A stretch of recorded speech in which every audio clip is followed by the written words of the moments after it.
Всем привет! В этом видео я вам хочу показать мужской кардиган. Кто со мной давно, наверное, вы заметите что-то изменение. Я обещала делать мастер-класс, вязала для зятя. Ну, не буду делать мастер-класс, потому что вот такой же кардиган у меня уже на канале есть, кому интересно. Я чуть-чуть вязала платочной вязкой.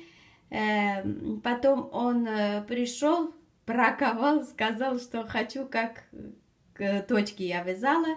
Я распустила, переделала. Поэтому мастер-класс не будет, но будет экспресс-мастер-класс. Каким образом?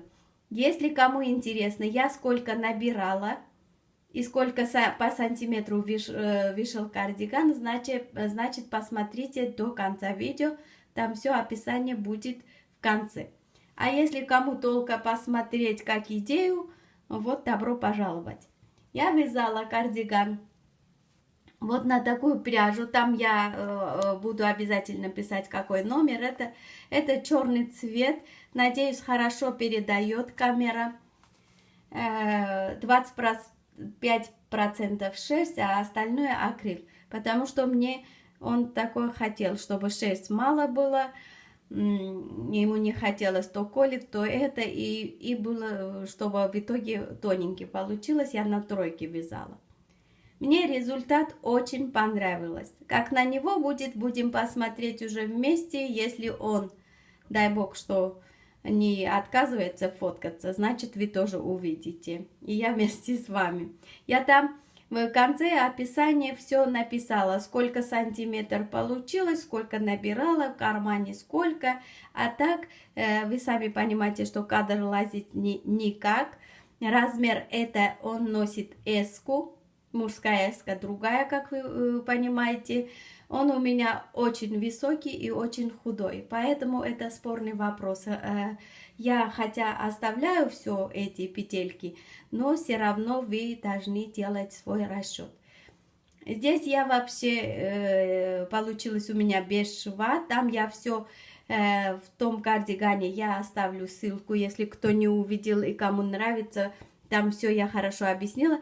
Там только я иголкой шила, а здесь сразу набирала и вторую вторую часть набирала отсюда и вязала, и здесь иголкой ничего не сшивала. Еще мне девочки спрашивают, как размер попасть. Вот реглан сверху очень хороший метод для начинающих или кто не любит расчеты делать. Возьмете какую-то вещь, которую мужу нравится, да, и сидит хорошо. На эту вещь можете мерить вот эту мерку рукава и вот спинку, а вот передок не мерить, вот переднюю часть не надо, потому что мы добираем, правильно? И на этот расчет вы можете вот эту планку вязать, набирать, а потом часто можно каждый 10-15 сантиметров. Если вы начинающий, почему бы нет, 5 сантиметров, можно одевать человека, и это будет очень хороший вариант.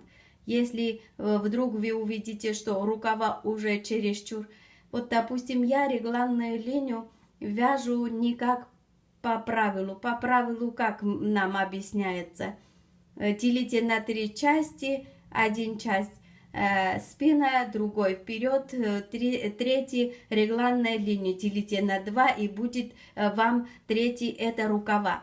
Ну, мне не нравится, это получается широкие рукава и потом очень много убавки делать. Поэтому я для себя решила всегда, я делаю рукава меньше, даю спинку или тем более сейчас оверсайз модно. Вот, поэтому это все равно вы будете по своему опыту. Я не хочу вам что-то неправильно учить. Все равно вы будете на свои опыты, на свою плотность, на свои руки, на свой пряжу привыкать. Не хочу вам ничего плохого учить, чтобы вы не думали, мои расчеты взяли, вязали, и вашего мужчины получится так. Нет, поэтому это очень легко и просто. Там я, в том кардигане я все объяснила. Можно так делать, мерить, и все будет хорошо. И не бойтесь, это не кроить ткань, можно даже распустить. Вот видите, я начинала вроде бы, вот столько я вязала. И распустила, ничего не случилось. Здесь я несколько рядов делала, укороченные ряды на рукавах. Если даже открытую вещь не делаете, ничего не случается ни с кем. Ну, надо, значит, я делала, ничего страшного. Здесь все лицевой, ничего такого узор, ничего нету. Ну, вы можете любой узор делать. Этот кардиган универсальный и для мужчин, и для женщин подойдет, потому что еще и у меня здесь пуговки нету, тем более. Вот, очень аккуратный вариант. Здесь, смотрите, ничего нету лишнего, ничего не набирала я. Сразу цельновязанный, планка очень аккуратно. Здесь никакого шва нету.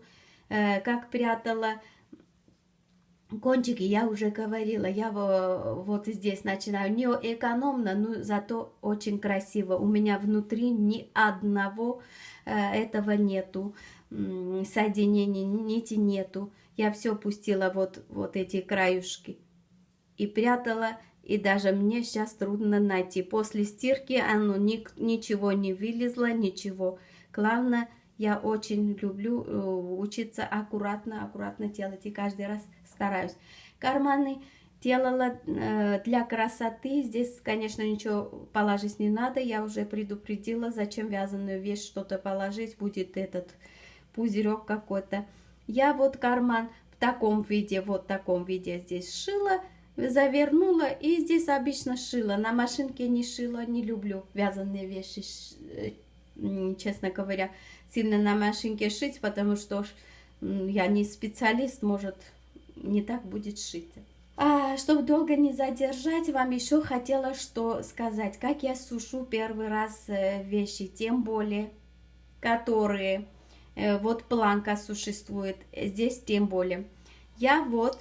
Когда я стирала уже в машинке, вы понимаете, что режим шерсти я стирала, и жидкий порошок для шерсти обязательно это. Я повторяю каждый раз, чтобы вы не думали, что я беспардонно кидаю в машинку, как хочу, стираю, и у меня ничего не случается. Я не хочу, чтобы вы так делали. И здесь обязательно булавками я фиксирую. Вот здесь, видите, вот эту часть можно фиксировать вот эти части. Регланная линия рукава. Я на сантиметр мерю, допустим, у меня здесь, по-моему, 76 сантиметров. Я, когда сушу, обязательно смотрю, что оба рукава у меня лежали 76 сантиметров. Не то, что 70 сантиметров и 76, понимаете? Чтобы в итоге после первой стирки вещь принимала свою форму и красиво выглядела, и ничего не бойтесь. Вяжите, мне результат очень нравится. Надеюсь, я размер тоже хорошо попала, как мне говорили по сантиметру, вроде бы попала хорошо. А как на него будет, посмотрим. Вот, смотрите, еще один вид кардиганов хочу вам рассказать. Можно на этот фасон делать. Вот, я здесь узкий, да, набирала, делала планку. А если очень вот такой широкий делать, это будет, я не помню, как этот ворот называется. Потом можно вот так ворот складывать, да, вот так. И тут шире получается, и тут так складывать, и сверху вот так какой-то пояс. Очень даже хороший вариант, если вы такой любите. И пуговками очень хорошо будет. Если пуговицы будете делать, значит можно под рубашку. Очень красиво будет. Я думаю, я, наверное, мужу буду вязать. Если время у меня позволяет, хотелось бы зимой под рубашку, очень хорошо будет, но только уже пуговки надо обязательно. Если без пуговки, можно на футболку. Это очень базовая вещь. А насчет узоров, Как вы заметили, я узор очень мало вяжу, мои не любят, что могу делать. А можно это и делать узорами, и для женщин, и для мужчин, почему бы нет. Можно делать длинный, можно делать вот такой фасон совсем короткий, можно делать средний. Это уже, мои дорогие, решайте вам. И у меня одна просьба есть. Если у вас время есть, если мои видео вам интересно, если вы хотите для развития канала, надо, чтобы вы видео посмотрели до конца. Если это возможно, это моя просьба. Если можно, делайте, пожалуйста. Ну, если нет, что уж, значит так будет. Вот такая еще одна идея. Если вот такая идея понравилась вас, уже язык заплетается, и за голос извиняюсь, я еще не вылечилась нормально. Пишите мне комментарии, очень приятно будет мне отвечать, может все равно какие-то вопросы будет. Подписывайтесь на мой канал, кто уже подписался, большое спасибо, кто нет, подписывайтесь, я надеюсь, ваше доверие буду оправдать и будем дружить и вязать вместе. Всем пока, до новых встреч!